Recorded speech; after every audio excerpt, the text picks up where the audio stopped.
வாக்கு தீ பரவட்டும். 100 ஆண்டுகளுக்கு முன்னால் இருந்த நிலைமையை சொல்கின்றேன். எல்லா தெருக்களிலும் எல்லோரும் நடக்க முடியாது. எல்லா ஊரிலும் எல்லோரும் எங்கும் வீடு வாங்கி குடியிருக்க முடியாது. எல்லா கோயில்களுக்குள்ளும் எல்லோரும் போக முடியாது. உயர்ஜாதியை சேர்ந்தவர் எதிரே நேரே நடந்து செல்ல முடியாது. ஆண்கள் வேட்டி மட்டும் கட்டி கொள்ளலாம், தலையில் துண்டு கட்ட முடியாது. கன்னியாகுமரி மாவட்டத்தில் பெண்கள் மேலாடை கூட அணிய முடியாது. பள்ளிக்கு செல்ல முடியாது, கல்லூரியில் இடம் கிடைக்காது, பட்டம் பெற முடியாது. பட்டமே பெற முடியாது என்றால் வேலை எப்படி கிடைக்கும்? பெண்களை பற்றி சொல்லவே வேண்டாம். வீட்டை விட்டு வெளியே வர தடுக்கப்பட்டார்கள். வீட்டுக்குள்ளும் கொத்தடிமைகளாகவே நடத்தப்பட்டார்கள். இதுதான் 100 ஆண்டுகளுக்கு முன்பு இருந்த நிலைமை. இன்று இந்த நிலைமை இருக்கிறதா? இல்லை. இந்த மாற்றத்துக்கு வித்திட்ட இயக்கம்தான் திராவிட இயக்கம். 1000 ஆண்டுகால அடிமைத்தனத்துக்கு முற்றுப்புள்ளி வைக்கவே திராவிட அரசியல் என்பது எழுந்தது. சமுதாயத்தில் உயர்ந்து இருப்பவர்களை கீழே இறக்கி விடுவது அல்ல, பள்ளத்தை சமப்படுத்தி மேடு ஆக்குவதே சமூக நீதி என்றார் தந்தை பெரியார்.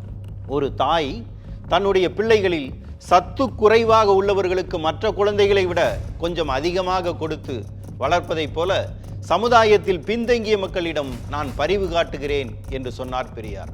ஓநாயை வேட்டைக்காரன் கொன்று விடாமல் பாதுகாப்பது அல்ல நீதி, ஓநாய் ஆடுகளை கொன்று விடாமல் பாதுகாப்பதுதான் நீதி என்று சொன்னார் பேரறிஞர் அண்ணா. ஒரு விவசாயி தன்னிடம் இருக்கும் காலில் அடிபட்ட ஆட்டை மட்டும் தோளில் போட்டு கொண்டு செல்வதுதான் சமூக நீதி என்றார் தமிழின தலைவர் கலைஞர். இந்த அடிப்படையில் ஆட்சி நடத்தியதால் தான் இந்த மாற்றத்தை நாம் அடைந்தோம். பொது பாதையில் யாராவது செல்வதை தடுப்பதோ, கிணற்றில் தண்ணீர் எடுப்பதை தடுப்பதோ குற்றம் என்று சட்டம் போட்டது நீதி கட்சியினுடைய ஆட்சி. சமூகத்தின் அனைத்து பிரிவு மக்களுக்கும் கல்வியை பங்கிட்டு கொடுத்தது நீதி கட்சியினுடைய ஆட்சி. கோயில் நிர்வாகத்தை ஒழுங்குபடுத்த இந்து சமய அறநிலையத்துறையை வடிவமைத்து கொடுத்தது நீதி கட்சியினுடைய ஆட்சி. பெண்களுக்கு முதலாக வாக்குரிமை கொடுத்தது நீதி கட்சியின் ஆட்சி. சமூகத்தின் அனைத்து பிரிவு மக்களுக்கும் வேலை வாய்ப்பை உருவாக்கி கொடுத்தது திராவிட இயக்கம், திராவிட இயக்க ஆட்சி. கட்டணமில்லாமல் கல்வியை கொடுத்தது திராவிட ஆட்சி. கோயில்களுக்குள் அனைவரும் செல்ல அனுமதித்து சட்டம் கொண்டு வந்தது.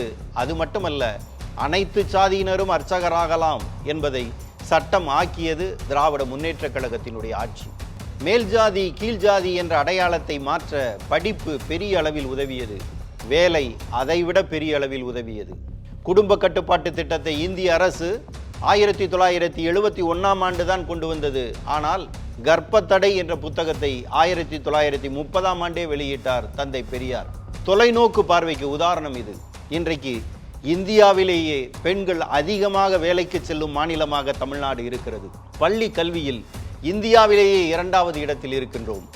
உயர்கல்வியில் இந்திய அளவில் 100 நிறுவனங்களை எடுத்தால் 15 தமிழ்நாட்டில் இருக்கின்றது.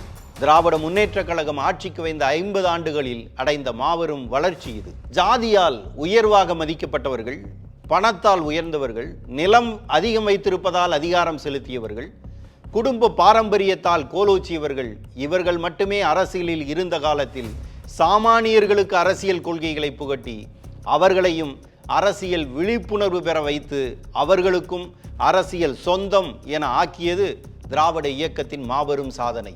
இவை அனைத்துக்கும் மேலாக அரசாங்கத்தின் திட்டங்களை மக்களுக்கானதாக மட்டும் மாற்றியதும் திராவிட இயக்கத்தின் சாதனை. உலக புகழ்பெற்ற மேதையான அமர்த்தியா சென் அவர்களும் ஜீன் ட்ரீஸ் அவர்களும் ஒரு புத்தகத்தை எழுதினார்கள். தமிழ்நாட்டின் சமூக வளர்ச்சி திட்டங்களை குறிப்பிட்டு அதுதான் தமிழ்நாட்டின் வளர்ச்சிக்கு காரணம் என்று எழுதியிருக்கிறார்கள். தமிழ்நாட்டை வளர்த்தது இத்தகைய சமூக நலத்திட்டங்கள் என்று சொல்லியிருக்கிறார்கள்.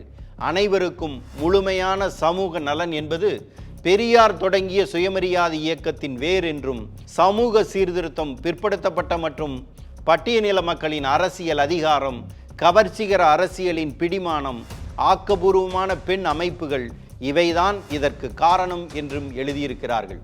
இந்த புத்தகம் நிச்சயமற்ற பெருமை என்ற தலைப்பில் தமிழிலும் வெளியாகி இருக்கின்றது. இது சாதாரணமாக அடைந்த மாற்றமல்ல, சாதாரணமாக செய்துவிடக்கூடிய மாற்றமும் அல்ல. பல்லாயிரம் ஆண்டுகளாக கண்மூடித்தனமாக பின்பற்றவற்றை மாற்றி காட்டியிருக்கிறார்கள். உங்களுக்கு முன்னால் வாக்களித்தவர்களால் இந்த வளர்ச்சி ஏற்பட்டது. இந்த வளர்ச்சி தொடர்ந்தது. இதையெல்லாம் நினைத்து வாக்களியுங்கள். இதை கேட்டு போடுங்கள் ஓட்டு.